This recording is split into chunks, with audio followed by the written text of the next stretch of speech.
Good afternoon, all. Just to confirm that you can hear me. Okay, this afternoon, we'll be running a session for Nigerian content development. And we'll have three speakers. I'll start first to talk about what we do in the area of capacity building. Then my colleague will come in to talk about the finance side of the business. And then the last speaker will be talking about what we do to manage projects to achieve the Nigerian content levels that we want to achieve. Basically, what we do, the board was set up through the instrumentality of the Nigerian Oil and Gas Industry Content Act. And the job of the board purely is to build capacity and to enforce the law. So I'll talk about the capacity side. Thanks. So basically, we have, I'll talk about where we are, the required capacity we need in the industry, what we've done about it, the challenges we faced, and the possible way forward.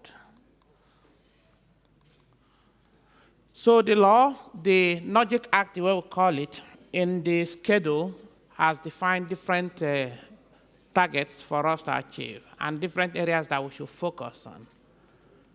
And since the inception of the law in 2010, we've looked at so many different things. So if you see this as some of the things we've worked on, our happy land, I don't know if there's a pointer, our happy land is to get to the northeast, move all the initiatives such that you have high level of utilization of those initiatives. That's how you recover the investment, and then have the right capacity to support the industry. Now, to date, we've done the things you have at the bottom right corner are most of the ones we've worked on. For instance, in the area of FPSO integration, we integrated one of the largest FPSOs in the world in country, and we have that capacity. We've also developed a number of Nigerian vessels to the end that today we fabricate the vessels in country, and we have enough vessels to service most of our requirements and enough to go around Africa to support what is happening in Africa. We also have capacity in the area of dry docking, fabrication, and a host of the things you can see on the board. The issue is how do we make sure that all the established capacities are, one, utilized, two, sustain, three, competitive, four, support what the industry wants to do. In terms of who benefits from what we do in capacity building, I can put that to three groups. What the expectation of government, and of course the unemployed people in the country and everybody. And then the businessmen, private business people, vendors, who actually deliver the services, and operators. From my experience, we believe that operators benefit the most from what we do in terms of capacity building. Their costs gets affected, they achieve cost advantage, their schedule gets affected, they can do things on time. And of course, the capacity that you establish, the size, helps them to achieve what they want to do. So we think we need to work together, collaborate with operators and government to deliver capacities required in countries.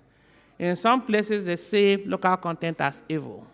But from my experience, working many years in Shell as a cost manager, and now working in local content, we need to have capacity close to the business so that we can get things done on time. In terms of approach, now if you check the dots now, the green dots are for initiatives that are started by operating companies. The red dots are for initiatives started by private companies, vendors, and the yellow dots are the initiatives that we started as government and regulators. We tend to achieve more when the operating companies are involved. They create market for it, they have technology, they have money, and they know where it pens most and where they can use those initiatives. So capacity development in the industry should be a collaboration between operating companies, the service providers who will use those initiatives, and of course, government. But government dishing out the initiatives alone, most times we face a lot of challenges and we are not very successful. One area we've done a lot in terms of capacity building is the area of human capital development. We start by setting objectives for ourselves, what we intend to achieve. For instance, we want a workforce that can support activities in the oil and gas industry. We want that workforce to be competent. We want them to be ready to do field operation. We want them in the categories and level of skill that is required for the different things that we do. Now, to do that successfully, we start by putting a framework, a clear framework that is understood by all the parties. For the Human Capital Development Initiative, first challenge has to do with quality of people and how you deliver the human capital in terms of efficiency. We also ensure that you have a spread to ensure that it cuts across the nation. And then we have a policy that ensures that you just don't train for training's sake. When you train people, 60% of the people you train should have access to gainful employment. So we call that the 60-20-20 rule. So 60% will have access to employment. 20% of the training will focus on people that are already working in organizations. So you want to high-grade their skills to ensure they can perform better. And 20% are for new entrants. But we have to sustain and grow local training capacity. To the end that today I can tell you that Nigeria is becoming a training hub, and Africa can come over to train people in Nigeria. The training centers are ready to support. In terms of the strategy, we ensure that the trainings are all competence-based, so that we're able clearly to map that you've moved from one level of competence to the other level of competence. If not, we don't know, we just be training for training's sake. All the trainings we do come with entrepreneurship and digital competencies. That's where the world is going, and that's what we want to do. That's what we want to achieve. Again, we're also trying to strengthen the training institutions to ensure that we are not just training. When people come out of formal education, formal training, they should have the skills they need to serve the industry. That way we minimize the number of times we have to train people and move them from place to place. We have the Association of Trainers for Oil and Gas in Nigeria who are doing an incredible job in making sure that they have the right skills to train people, and people who get trained get certified. Now, the training is made up of classroom and on-the-job training. So you go to the classroom, you are given part of it, then you have to get industry experience. That's the only way you serve the industry very well. And finally, we look at certification in terms of local and international certification. That way, we're able to get, trainees or trained workforce to move across Africa. Africa needs support, and if we train them and certify them internationally, then it's possible to have somebody move from one country to the other and deliver quality services. That's what we try to do. The processes that we use, I'm happy to tell you today we have trained over 16,000 workforce, and we spent quite a lot of man-hours in training. Most of them have been gainfully employed, and we are still training more. We've not stopped training. We are going to do regular industrial assessment to ensure that we have a collaboration with the operating companies. And again, if we train and they have access to the training database, then we are sure they will take them up, give them opportunities to work in the industry. The other area we've worked significantly has to do with materials that we use in the industry. So we start by doing research to see if it's feasible. For sure, we're not going to be able to manufacture all the materials we need in the industry in Nigeria. But we're able to rank them and select the ones that will add the most value, and considering resources, the ones that we can easily do. We carry out our self-assessment every now and then to know whether we are moving in the right direction. And from what you can see, in some cases, yes, we achieved the objective of the development of those materials. We have a clear framework that focuses on quality, value, cost, and of course, the development of in-country manufacturing facility. The board is trying to set up a park that will help people easily start up the business of manufacturing. And we also support people who on their own are trying to expand their manufacturing capacity in country. What I can say is today we've grown capacity in the area of manufacturing significantly, but we still have a long way to go. We cannot do it alone. We need technology, we need investment, we need people to come into the country and invest. And there are opportunities. For the ones that we have not started, opportunities exist for investors to come to Nigeria, invest, and support. Local content is not Nigerianization. It's let's put business in the country, let's put it close to where it's needed, let's make it more profitable for those who invest. And we need those who are willing to invest to come support us and make it happen. For sure, if we manufacture in country, we reduce importation, we reduce capital flight, and then we create jobs and make the economy more buoyant and more interesting for everybody. In some cases, we develop policies to gift it to what we are trying to do. Like in the case of line pipe, we want to develop line pipe in country. And so the best way to do that is to say there's a policy which says if you manufacture line pipes locally, we'll utilize it locally if the quality is right. And we try to get the quality right, we try to get the value right. But we need the support of the users, the operating companies, all the time to succeed in all the initiatives that we do. We are working on a number of initiatives and at various stages of delivery, and we'll continue to work on them. In terms of facilities, I'll be the first to tell you a number of big facilities have emerged since we started local content. To the end that we have the FPSO facility in country, we can fabricate a number of good stuff in country, and more facilities are coming in. We've checked where we are. Ultimately, we want to maximize domiciliation in country. We want to do more of the jobs in country. But where we have shortage in capacity, we have to offshore those jobs to get them done.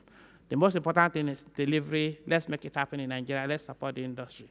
We have also a framework for that, and the focus is on expanding the capacity in country, using the resources that we have, and of course, enforcing the utilization of those capacities that we've established. If not, people will just invest their resources and will not get the value that they want.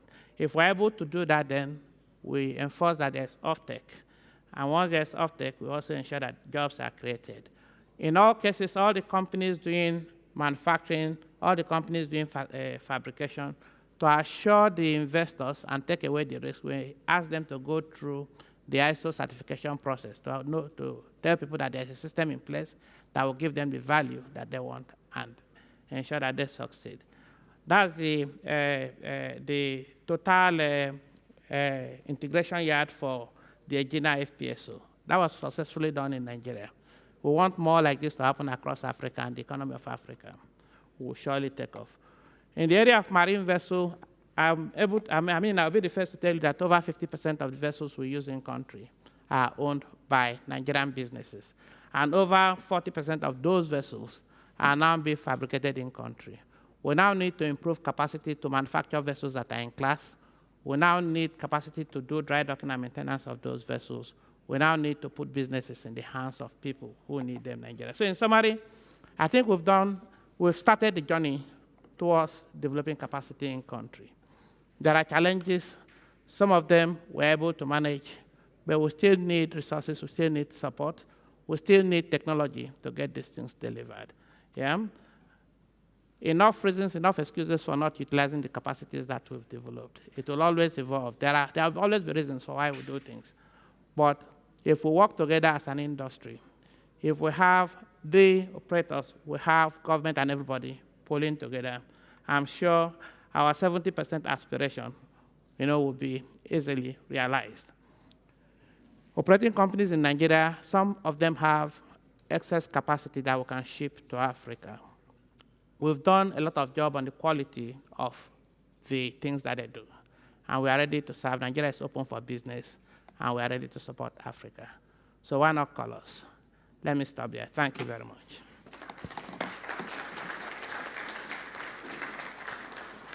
Thank you so much, Dr. Ikuru. That was a fantastic presentation.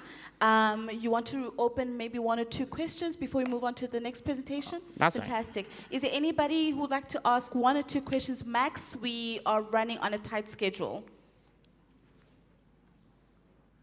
All right, there's one question in the middle. Thank you. Good afternoon. Sorry I came in late. My name's Ken McGee, and I'm a project coordinator for a local content project similar in Mozambique. Two things. I just more of a comment. I really liked your definition of local content, saying it's really putting business where the work is, where the projects are. And secondly, I saw on all your slides continuous stakeholder engagement. Can you just talk a little bit more about what that really means? Thank you.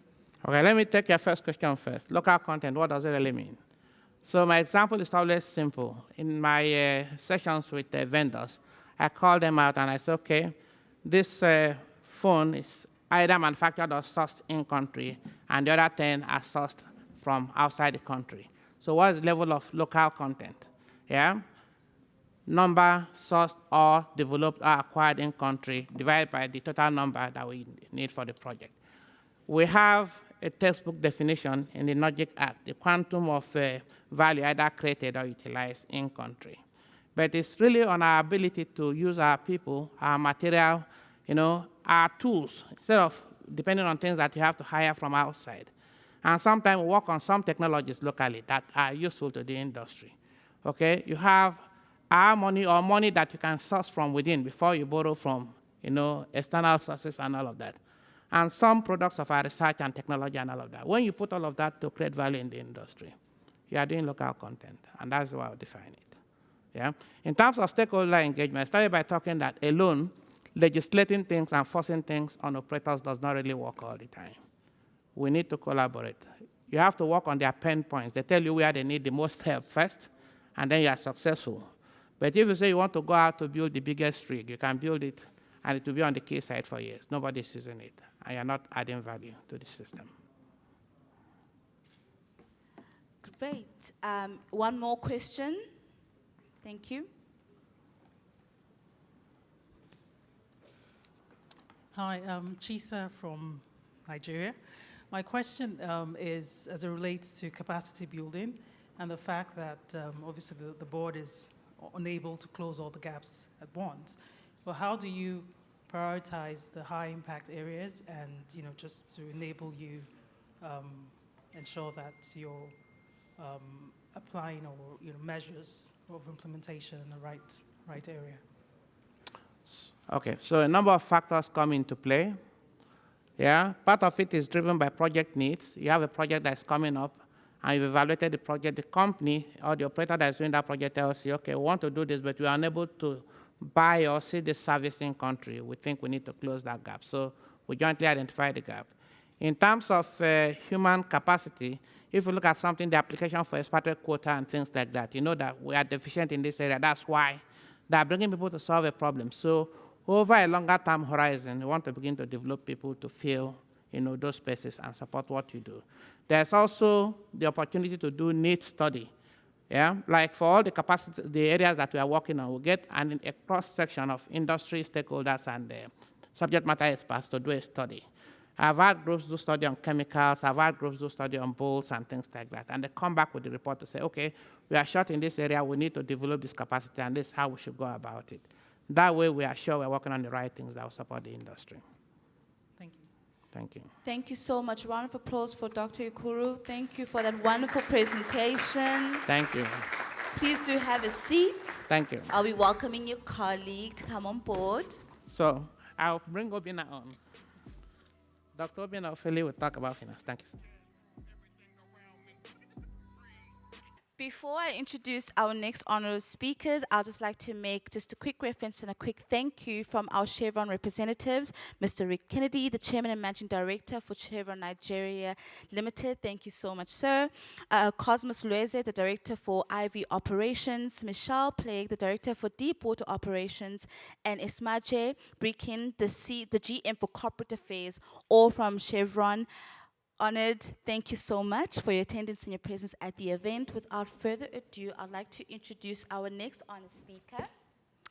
His name is Dr. Obina Ofila, the General Manager for the Nigerian Content Development Fund and the Nigerian Content Development Monitoring Board. Take it away, sir. Thank you. So basically, this is a very simple presentation because it's going to talk about money. And it's going to talk about the Nigerian Content Intervention Fund, how it has succeeded being an Elysee or panacea for local content development. We hope that looking at this, we'll be able to replicate the same story all over Africa. First of all, if we look at it, I will look at it from three perspectives: the attributes of the fund, the development focus template that the fund has adopted, and the intervention policy imperatives adopted in times of crisis. The reason is that management is not fixated on how the fund operates, and that is basically why the fund has succeeded. Before we go into this, it's necessary to say that the Nigerian Content Intervention Fund is a fund created out of the Nigerian Content Development Fund. So funds were taken by NCDMB, dedicated as intervention funds. And management was very bullish in doing this. They were willing to take up to 40% of the available funds in the Nigerian Content Intervention Fund and place with reputable organizations as fund managers to be able to professionally manage it. So let's look at the attributes of the fund. The first important thing to say, which is what I've said, is that the Nigerian Content Intervention Fund had an independent funding source. And the independent funding source is the Nigerian Content Development Fund. For the purpose of those of us who do not understand, the Nigerian Content Development Fund is a fund created by government deliberately because of the financial issues. It's very difficult to get finance to finance operators in the oil and gas industry in country. Most times, operators go and source funds from outside the country. So this comes, it poses its own challenges and exchange risk, associated issues of delays and all that. So the Nigerian Oil and Gas Industry Content Development Act of 2010 required that 1% of every contract in the upstream sector, in the Nigerian oil and gas industry, will be taken out and placed in this fund for the purpose of financing the growth, local capacity building, which my colleague talked about earlier. So it is from this fund that management, in its wisdom, brought out about 40% of that in various intervention funds, because when we say Nigerian Content Intervention Fund, it's not just one. It's also important for us to note that the Nigerian Content Intervention Fund is not the only intervention, financing intervention that the NCDMB took in the oil and gas industry, because there are a series of equity investment interventions that took place in places where there are gaps. Some of these have already reached maturity stage, they are in various stages of development. So at the right time, it will be talked about, but it's just important to mention it. Another aspect that we need to talk about with regard to the attributes is the effective management. This fund, intervention fund, operates under very strict governance structure. First of all, we decided not to pick a commercial bank, but to pick a reputable development finance institution, the Bank of Industry. We looked at them. They have, over time, a non-performing loan template of less than 5% over several years. They are also not fixated on profit making. They are more mindful of development. And that is also the focal point of NCDMB. So that's why management decided to pick a BOI. The second bank picked to manage another aspect of the intervention funds is the Nigerian Bank, the same panacea. So 100% credit risk with regard to the strict governance structure. We made clear that 100%, the fund managers will bear 100% of the credit risk to ensure that due diligence is applied at all times. We also made sure that there is equal income sharing. So whatever income is coming from the fund is shared between the fund manager and the board. This enabled the board to become self-funding. So the board does not even rely on the Nigerian government to fund its operations. It's also important to say that the board developed alongside the fund managers through bilateral working groups a well-detailed, well-defined product papers. Gaps were identified. So the 5 product papers being managed by the Bank of Industry, the fund with Bank of Industry, comprise manufacturing, asset acquisition, contract financing, loan refinancing, and community contractor financing. Community contractor financing to be able to solve the problem of hostility and the issues with the host communities. The loan refinancing, we noticed that a whole lot of companies were going down from issues in the industry during the oil shocks and others. So we needed to refinance the loans they had with commercial banks, which were now running at default rates.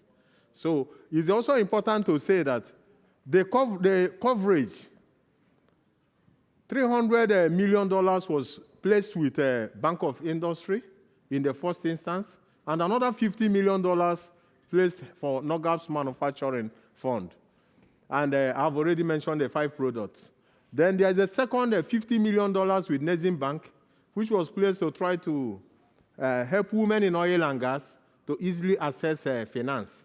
and also to finance working capital and capacity building. I will talk about that later. The second aspect of, the second perspective of the conversation on the Nigerian Content Intervention Funds as a success story has to do with the development-focused template that we adopted for these funds. It's important that we looked at the whole problems and challenges that access to finance posed in the oil and gas industry.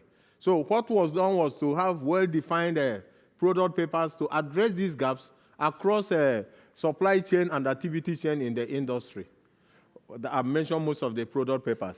We also ensured that these loans were availed to beneficiaries at single-digit interest rate, all in, maximum of 8% per annum, fixed throughout the duration of the loan.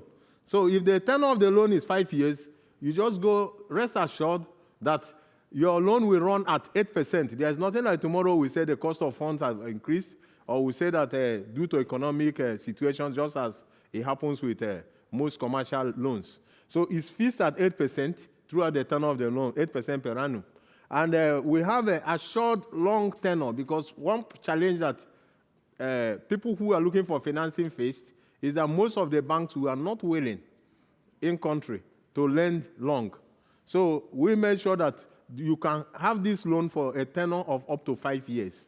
And it is ICT portal based, automated loan process all through. So you can remain in your office and fill the application without having the need to go and see the banker. You go into the system, the requirements are all there, you apply. This solves a whole lot of problems, increases efficiency, and eliminates several issues that we know that often crop up in seeking this finance. And then there are no administrative or management fees. This is an agreement. Once you agree the interest rate, there is nothing, the bank is not going to charge you any administrative fee, any processing fee, or any management fee. It's also important to say that because of the usual trend of when you apply for a loan, you wait for a very long time. You don't even know when that processing will be over. We agree that the maximum processing time cycle is 45 working days. So if you're able, from the day you upload all the required documentation for the loan. The third perspective is the policy imperatives that the board put in place during crisis situations. So the management of the board made sure that we are very pragmatic with regard to situations. So when crisis comes up, we are able to tweak this. So we amend the agreement with the fund managers to ensure that the beneficiaries, the loan beneficiaries, do not suffer because of that. I will give an example. During the COVID-19 pandemic, businesses were almost shutting down because supply chain collapsed all over the world. The oil companies started calling in. In fact, most of the contracts became on call-off basis. Some of the rates dropped because even the oil companies were not even able to sell the products. So this made the board. Then there is also the issue. This led to virtual collapse of most of the oil and gas service providers in the country. So we quickly looked at it and came up with two major decisions. The first was to implement palliative regime on all those that borrowed under the fund. First of all, we placed a moratorium of up to 2 years, the period of this shock. We placed a moratorium on principal repayments.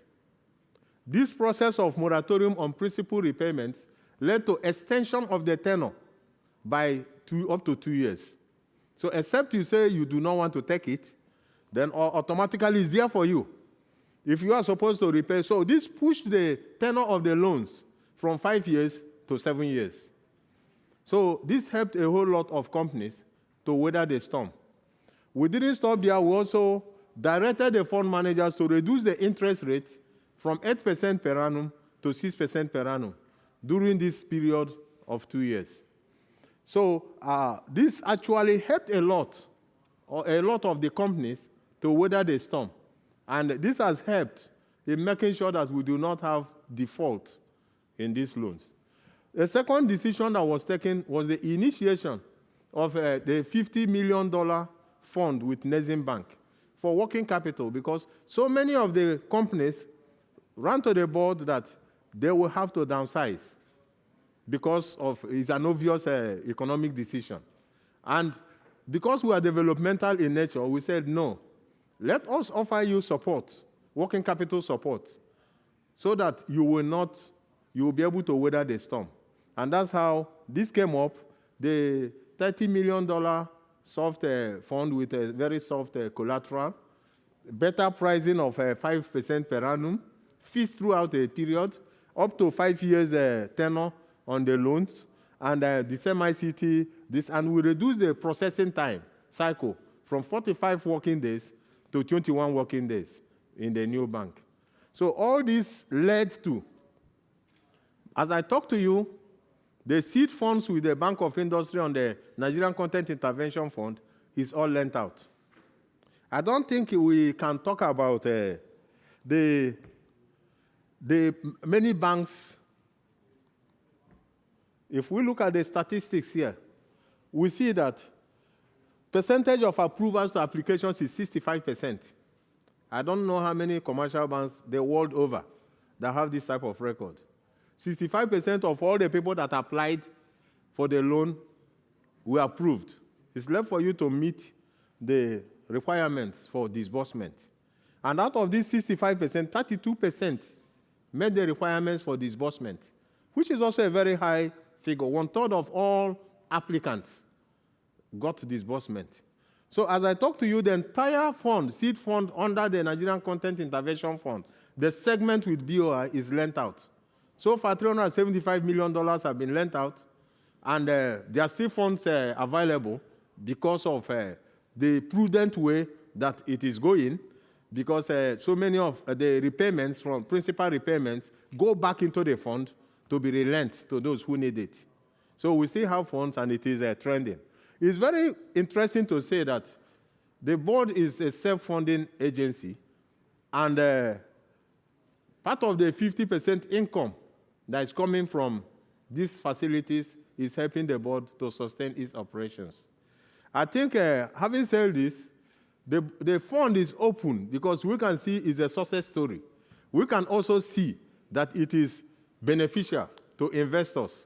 So we stand here to also invite multilateral agencies, African economies, to come and place funds in the Nigerian Content Intervention Fund.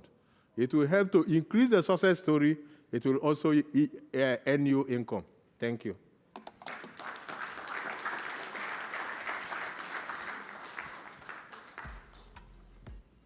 Thank you so much. Any questions? Yes, please may you assist. Got 2.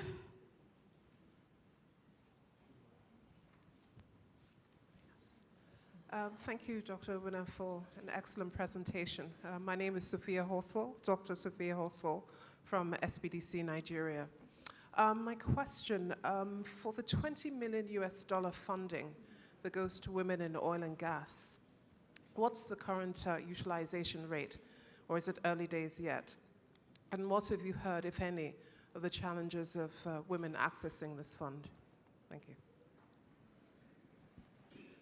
Okay, thank you very much for that question. So for the Women in Oil and Gas Fund with Nigerian Bank, the utilization rate is low. I don't know why the women don't want to come forward and take it. In fact, we have been saying that if the women do not want to come and take it, maybe we'll change that to Fund for Men, so that it will have this type of success story. As I speak to you, the rate, I like speaking to the details. What is the utilization to applications? Because you cannot force anybody to apply. There are only 3 applications so far. And when I say an application, it's an application supported by documentation. Because if you apply and you don't put in the necessary documentation, it is not effectively an application. So out of these 3 applications, 1 has been disbursed. So that is just answering your question directly. That's the situation. So we encourage the women groups to please assist, get the women to rush and apply because we want these funds to be fully disbursed. Thank you. Thank you so much. Mine is a question and a comment. My name is Oliver Fortune, representing a couple of groups of company, about 3 of them. My comment is that I think one of the challenges that we face, not just in Nigeria and Africa, is creating more awareness about the resources available. There's a huge gap between, so I think grab his card before he goes tonight. My question is that, is your funding just earmarked for West Africa or also Southern Africa? Thank you. Is what, please? Your funding. Yes, please. Is it just earmarked for West Africa or is also across Africa? Okay, good. My closing remarks is inviting African countries. I was late, so I missed part of the presentation. Yeah. No, it's okay. I will answer that. My closing remarks is inviting African countries and multilateral agencies to put more money. When this money comes, I believe the management of the board, very, very, very, very proactive, we may think of extending this. So far, it is now covering Nigeria. You understand? That's what it covers. But I want to answer this question by looking at the working capital and the capacity building fund with Nezim Bank, the second leg. The Nezim Bank specializes in service.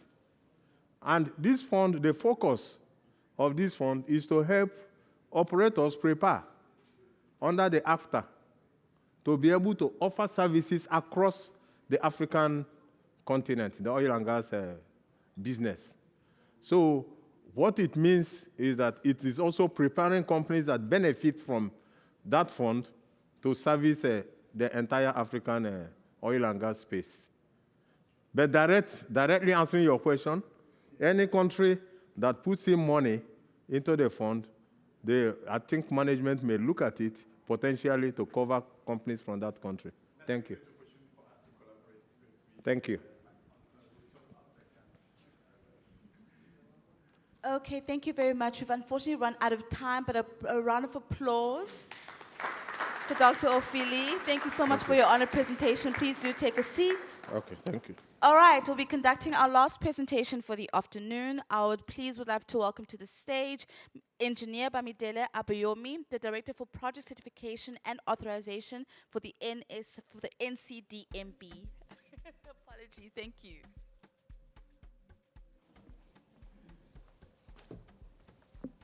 Yeah, good afternoon, good evening. I'm very happy to be the last presenter for today. That's a very good title to have. And because of, I can see the countdown already, so I'll try to stick to the 15 minutes. So basically the outline is to talk about the objectives, the background, and of course, what we are doing in NCDMB regarding the contracting cycle, and all the various SLAs we've signed, and of course the benefits we seek to derive from that. I'm sure my colleagues have dwelled on this. We are more than a decade in operation since our law came on board in 2010. Whilst the next 2 slides are going to talk about basically what the law says. And I think the importance of this is basically to highlight, if you are an investor in Nigeria, the law protects you with respect to ensuring you get patronage of regarding your investment. I think my colleague was trying to invite some of you to come over to say that if you indeed build a capacity, the law is there to protect. And this particular section of the law, section 70, you can see all the whole gamut of what it's supposed to do with respect to what our agency is supposed to do regarding that. For example, we do appraise and evaluate and approve Nigerian content plans. We monitor and coordinate Nigerian content performance. We can also delegate some of our functions to others. I think one of the ones I really like is this one. Because when people hear about NCDMB, maybe they just think it's about regulation. We also develop capabilities. So the D, letter D for David, in our NCDMB, is meant to develop capacities and capabilities. This is the area of interest. You will see the inner circle there is basically the core activities regarding the oil and gas. And as you go out, you see all the various linkages to the other aspects. So if you have a rig, you may need some hotel services, legal services, immigration, and stuff like that. So yes, it's oil and gas, but it has tentacles to the other aspects of the economy. And that's why you see us, when we are doing the Nigerian content plan, or trying to midwife the contracting process, you see us touching some various areas of the economy beyond just the equipment or facilities. You can Google the NOGIC Act, NOGICD Act, online, and at the back, we have about 278 items listed there. And you see the various percentages that were supposed to domicile in country. This is another fantastic aspect of the law. You have the clause is about first consideration shall be given to Nigerian operators when it comes to the award of blocks and licenses, Nigerian goods and services, and also employment. Those are the three key areas that we try to use our contracting cycle to midwife. So those previous slides are about the what the law says. So, but how do we now really make it happen? That's where the contracting cycle comes in. Whether it is the pre-qualification stage, or the bidding stage, or the award stage, all these three areas, we have provisions for them in the law. And you see all the various points we go into to make this happen. Mind you, we are just regulator. We don't do award. When it comes to the actual award, it's up to the JV partners or the PSC arrangements that may be in place by the operators. And this basically is more or less grouping the various points together: opportunity, technical, commercial, and of course, the award. Based on all the complaints that we had, when the executive secretary came on board in 2016, he went around, and one of the things he said is that he said that there's a 15 days rule, which means that if you write a letter to him and you do not get approval, consider it approved. To document that or to formalize that, we introduced the SLA. Incidentally, this year was also the year that we started our 10-year roadmap, 2017. So we started with LNG, and I keep saying it anywhere I go, that I give kudos to the then MD of an LNG. It's one thing for a regulator to come to you and say, I want to sign a SLA with you, and for that company or operator to agree. He bought into it, somewhere a bit sluggish. This was around March. We started, and then we got it signed off in May. This was towards the end of the year, before the OPTS jumped on board, but it was only the operators that jumped in. The senior partner, known as NNPC, they were not part of it. And then roughly a year later, the independents came in. And these are the various days we set aside for those various tender processes, or milestones, as we may call it. You can see as at then, the NC plan alone was about 30 days to get it done. So currently, this is where we are with respect to the various days for the approval. In view of the complaints that we had in the industry, we now did an optimized version, and you can see the differences and the gain. Basically, we try to lean the process so that it's not too cumbersome. The mandate is that we should ensure we finish our contracting cycle in 6 months. And if you look at each of them, let's see the processes, all the steps, we reduced it from 45 to 35. When you see the, for open competitive tendering, from 3 to 7, 180 days. That's the target. And you can see the bottom one, single sourcing, from 185 to 128 days. So this is what we're trying to operationalize now, basically to make sure that within 180 days, we want to make sure the contract is in place. And the idea is that if you have an investment, there's nothing that can be as painful that you are bidding for a job and it takes you like 2 years, 3 years for you to even get a contract awarded, with all the bankers knocking on your doors and you have to pay salaries.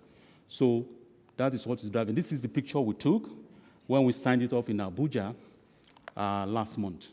And we're excited about where we are currently with respect to making it go forward. These are the numbers. If you total it, the OC there means open tendering, SL selective tendering, and SS single or sole source. If you total all the numbers, you will see that roughly for the longest one, which is the first column here, we are roughly about 48%. So 48% of the time, your documents are with us, 52% with you. This one is about 1/3, which is the fastest. Essentially, you kick the ball to our court, we kick it back as quickly as possible. One key clause in this new template is that 15 days rule is now formalized, such that if you write to us, we don't reply, consider it approved. Basically, these are the benefits, and I won't spend much time about it. Economic growth, jobs, revenue, of course, cost reduction. And like I said, we started in 2017, 2018, as if we knew the benefits of having SLA in place. You can see what is happening to our targets with respect to the roadmap. So Nigerian content were at 54% performance compared to the target of 42. Because if there's no contract, there's no project, then there's no local content. It's important that we get the contracts going before you can do any measurement around Nigerian content performance.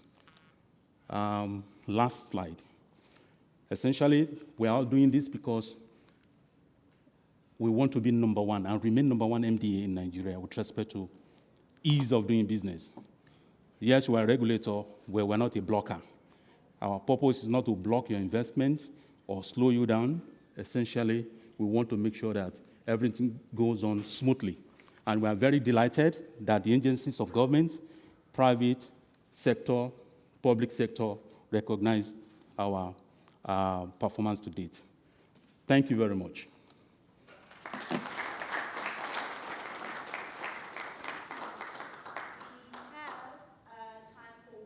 Question and one question only. If there's anybody that has. There's none. It's time for dinner. You're supposed to sing. Thank you very much. Nothing? Yes, nothing. Okay. Okay. I would like to take this moment. It's fine. Thank you. Just a couple of house remarks, before we all depart. I would love to please acknowledge the executive director for the executive secretary. Apologies for that. Engineer Simbiwa Bote, who's executive secretary for NCDMB. I'd love to acknowledge his presence. He's here, the big boss. Thank you so much for joining us.